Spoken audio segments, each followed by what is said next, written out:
Gracias, José Luis Mendoza y Cervantes, querido. Cariñosamente el viejete. Y bien. Cualquier muchachito tiene, Óyeme, la gente cuando lo tiene ve, 70. la gente cuando lo ve le dice, en Nueva York le pasó.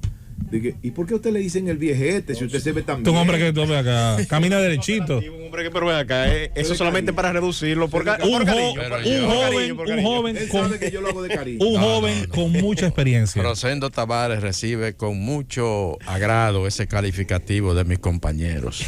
El viejete. Yo no le digo así. No, pero para nada. Si me lo dicen, no hay El problema. veterano. A usted, Veterano, sí. A usted yo le puedo decir el jovencete. Ahora, no sé. se lo Y le queda bien. se lo agradezco, se lo agradezco. Y a Cundo el Cundete y le queda bien. Cuidado ahí. Miren, interesante. Primero, como es de rigor, el saludo para todo el país de aquí, el país de allá, y el saludo para todo mi equipo del gobierno de la mañana, sin pasar por el saludo de rigor a don Álvaro Arbelo Hijo, y como decía José Luis al principio, felicitarle otra vez en su semana aniversario por su fecha natalicia. Felipe hacía un interesante recorrido por la arena internacional. El mundo está complicadísimo. Ayer se dieron eventos en diferentes regiones que realmente deben preocupar, porque independientemente de que ocurran lejos de aquí, como es el caso de Corea, por ejemplo, intranquilizan y de alguna manera distorsionan, por ejemplo, los mercados financieros, y aunque ocurran por allá, los efectos llegan hasta el Caribe e incluso a la misma República Dominicana. Pero hay eventos que ocurrieron también ayer que yo creo que, aunque sea brevemente, hay que tocarlos. Por ejemplo, el caso de Venezuela, la visita de Gustavo Petro ayer a Caracas. Es la primera reunión entre dos presidentes, Colombia-Venezuela, desde el 2015, cuando se encontraron en Quito Juan Manuel Santos y Nicolás Maduro, para, con mediación de los presidentes de Ecuador entonces, Rafael Correa, y de Uruguay entonces, Tabaré Vázquez, tratar de solucionar la crisis bilateral que existía entre Venezuela y Colombia por el tema de la decisión de Nicolás Maduro de clausurar la frontera entre los dos países. Petro llegó ayer a Caracas, se reunió con Maduro, hizo allí varios anuncios, pidió, por ejemplo, a los países de la región que acepten el reingreso de Venezuela a foros regionales, como el caso de la Comunidad Andina, por ejemplo, y hablaron del restablecimiento, la apertura total de la frontera. Hasta ahora se habían abierto algunos puntos en la frontera entre Venezuela y Colombia, pero ayer ambos presidentes hablaron de reabrir totalmente la frontera, así como de retomar de manera completa la relación bilateral entre los dos países. Cuando a Petro lo eligieron presidente de Colombia, dijimos aquí en el gobierno de la mañana que uno de los primeros movimientos que íbamos a ver en materia de política exterior del que sería el nuevo presidente de Colombia iba a ser el cambio en la relación bilateral con Venezuela. Y eso es precisamente lo que ha ocurrido.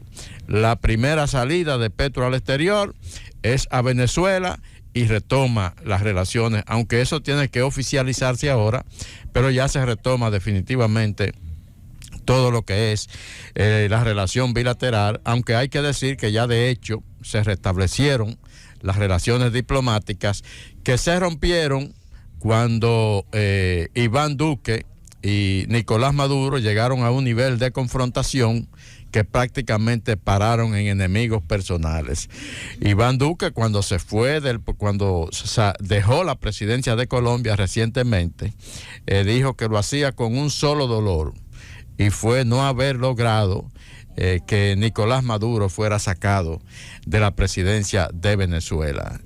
La relación entre Venezuela y Colombia mientras Iván Duque estuvo en el poder, fue definitivamente de enemistad prácticamente entre los presidentes, porque entre las naciones siempre no es lo mismo. Han sido dos países amigos, pero en lo que se refería ya a las relaciones entre los gobiernos de ambos países, la situación fue bastante tensa siempre. Durante el gobierno de Juan Manuel Santos también hubo problemas, pero no llegaron al nivel en que ocurrió con la presidencia de Iván Duque, pero están retomando las relaciones Venezuela y Colombia, y vamos a ver en corto tiempo una ampliación en términos generales en ese sentido. El otro punto que quiero tocar en la América Latina, Ecuador, el presidente de ese país, Guillermo Lasso, tuvo que declarar el estado de excepción, el estado de emergencia en dos regiones de ese país ayer, Guayas y Esmeraldas. Esto ante la ola de atentados con coches bombas, que lo dijimos ayer aquí de manera preliminar. Ayer hablábamos de la muerte de 2 policías, según los primeros informes, pero en sentido general, 5 policías ecuatorianos murieron ayer en medio de esta oleada de violencia que dijo el propio presidente Guillermo Lasso que tuvo que ver con una respuesta, una represalia de los carteles del narcotráfico que están haciendo vida muy acentuada en Ecuador. Dice Guillermo Lasso que los carteles desencadenaron esta ola de atentados en represalia por la actitud del gobierno, la decisión del gobierno de controlar las bandas de narcos al interior de las cárceles ecuatorianas. Las cárceles ecuatorianas que son, sin lugar a dudas, las más violentas en la región de América Latina, y donde los carteles del narcotráfico han logrado los mayores niveles de infiltración. Israel, ayer José Luis hablaba de las elecciones de Israel, cuáles eran las proyecciones que había. Se cumplieron, José Luis. Benjamín Netanyahu ganó esas elecciones y la ganó con mayoría, aunque simple, pero que le dan la oportunidad de formar gobierno. Consiguieron entre 61 y 62 diputados, según los sondeos que se dieron a conocer anoche mismo y que no han sido desmentidos hasta este momento.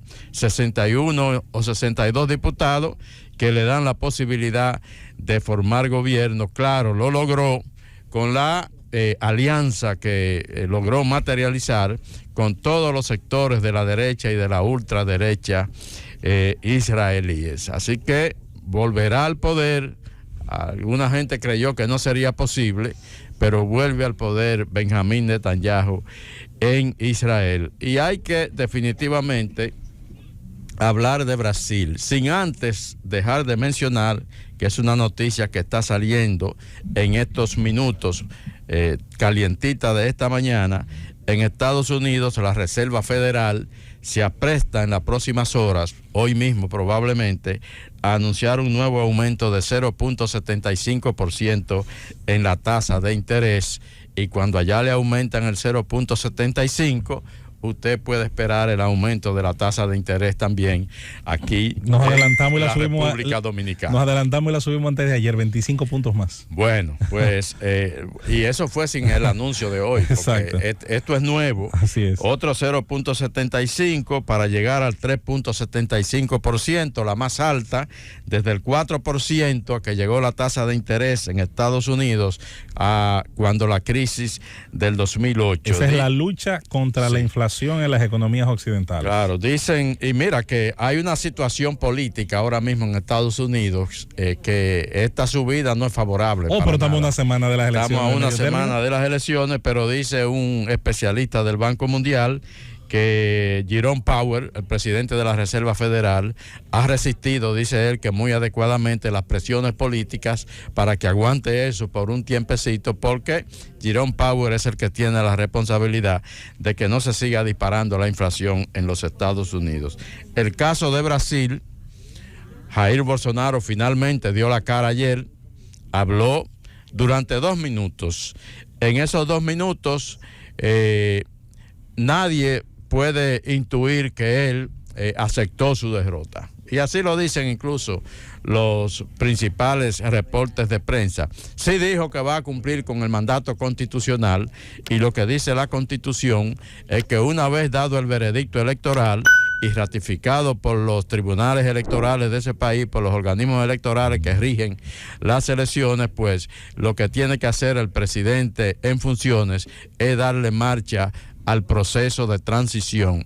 Esto no quiere decir que Bolsonaro, y hay mucha gente que tiene temores, independientemente de que dijo que va a cumplir con la Constitución y de que daba paso al proceso de transición, por el propio contenido del mensaje suyo, hay quienes temen que él pueda de alguna manera tratar de entorpecer ese proceso de transición, cuando él de alguna manera justificó las protestas que hay en Brasil, dijo que era una población indignada por el fraude, por las irregularidades que se habían cometido, las injusticias, dijo él, las injusticias que se habían cometido durante el proceso electoral, pero que él iba a cumplir con el mandato de la Constitución. En ningún momento reconoció implícitamente, dijo implícitamente que reconocía el resultado electoral, ni siquiera mencionó el nombre de Luis Ignacio Lula da Silva en su comentario. Lo que sí es un hecho ya que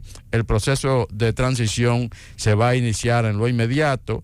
El vicepresidente electo, Geraldo Alckmin, ha quedado designado por Lula como la persona que va a coordinar ese proceso de transición, y ya el oficial o los oficiales del Palacio de Planalto, que estarían entonces constitucionalmente habilitados para darle marcha a ese proceso de transición, han dicho que lo van a iniciar también en lo inmediato, y que tan pronto Lula designara a sus delegados, ellos iban a entrar en coordinación con él para darle marcha a la situación. Brasil, aún así, con todas estas informaciones que podrían considerarse un poco positivas en el día de ayer, continúa en estos momentos siendo un país que vive en medio de una tensa situación política, sobre todo en ciudades grandes y en ciudades importantes de ese país, como es el caso de Sao Paulo, donde se dice que la polarización